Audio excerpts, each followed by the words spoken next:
ছেলেটি জুস ফেলে শেষ করলো, কিন্তু দেখলো জুসের প্যাকেটটা তার হাতে লেগে গেছে। সে ডান হাত দিয়ে খুলে ফেলতে চাইল, কিন্তু এবার সেটা বাঁ হাতে আটকে গেল। যতই নাড়াতে থাকুক কিছুতেই খুলছে না। ঠিক তখনই সে এক গ্লাস তুলে নিতেই গ্লাসটা মুহূর্তের মধ্যে চূর্ণ বিচূর্ণ হয়ে গেল। স্কুলে তার সহপাঠীরা বই পড়ার জন্য ব্যবহার করে, কিন্তু সে বই খাওয়ার জন্য ব্যবহার করে। আরও অবাক করার বিষয় হলো, সে যখন প্রস্রাব করে তখন টয়লেটটাই গিলে ফেলে, যেন দুই ব্যাগে ভাগ হয়ে যায়। তাছাড়া তার ছোট্ট হাত একবার তুললেই সহজেই গাড়ি উল্টে ফেলতে পারে। ছেলেটির নাম ওয়েন ওর। ছোটখাটো গড়নের কারণে স্কুলে সবাই তাকে তুচ্ছ করে দেখে। গ্রুপ ফটোতেও তার মাথাটা খুঁজে পাওয়া যায় না। তবুও সে একদম খাঁটি কমিক্স শিল্পী। প্রতিদিন কল্পনা করে একদিন সে সুপারহিরো হয়ে পৃথিবীকে রক্ষা করবে। স্কুল শেষে ওয়েন ছাদের উপর বসে আপেল খেতে খেতে জীবনের কথা ভাবছিল। হঠাৎ দেখে দুইটা দুষ্ট ছেলে এক সহপাঠীকে নির্যাতন করছে।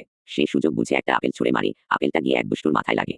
ধরা পড়তেই ওয়েন দৌড়ে পালায়, আর দুই দুষ্টু ছেলেও পিছু নেয়। ওয়েন এক ফুলবাগানে লুকিয়ে পড়ে, কিন্তু হঠাৎই এক পিঁপড়ে তার ঘাড়ে উঠে আসে। একটা জায়গা খুঁজে কামড়ে দেয়। ওয়েনের চোখের সামনে অন্ধকার নেমে আসে। সে মাটিতে লুটিয়ে পড়ে জ্ঞান ফেরে। রাতে সে টলমল করে বাড়ি ফিরে এসে বিছানায় ঢলে পড়ে ঘুমিয়ে যায়, কিন্তু জানতো না পিঁপড়ের জিন আস্তে আস্তে তার শরীরের কোষগুলো দখল করছে। রাতের মাঝখানে ওয়েন হঠাৎ জেগে উঠে, ফ্রিজ থেকে কেক আর মিষ্টি খেতে শুরু করে। পরের দিন সকালে ঘুম থেকে উঠে দেখে ঘরটা পুরো এলোমেলো। আরও অদ্ভুত ঘটনা ঘটল। ওয়েন জুস ফেলে শেষ করে প্যাকেটটা রাখতেই সেটা তার হাতে লেগে গেল, যেন এক বন্ধুর মতো ছাড়ছে না। কিন্তু তার বাবা সহজেই সেটা খুলে ফেলল।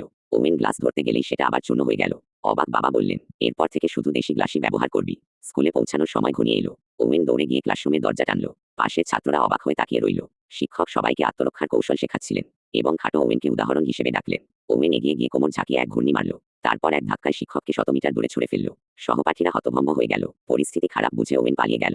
স্কুল ছুটির পর তার বন্ধু কেট, যে নিজেও এক মার্ভেল ভক্ত, ওয়েনকে ডাকল। সে বলল, তুই তো সত্যিই আলাদা, ভবিষ্যতে বড় হিরো হবি। কেট জানালো, ওয়েন আর সুপারম্যানের মধ্যে একমাত্র পার্থক্য হলো একটা পোশাক। সুপারহিরোদের ক্ষমতা সম্পর্কে কেটের দারুণ জ্ঞান ছিল, আর নিজের হাতে জিনিস বানানোর দক্ষতাও ছিল চমৎকার। তাই কেট সিদ্ধান্ত নিল সে ওয়েনের জন্য বানাবে এক দারুণ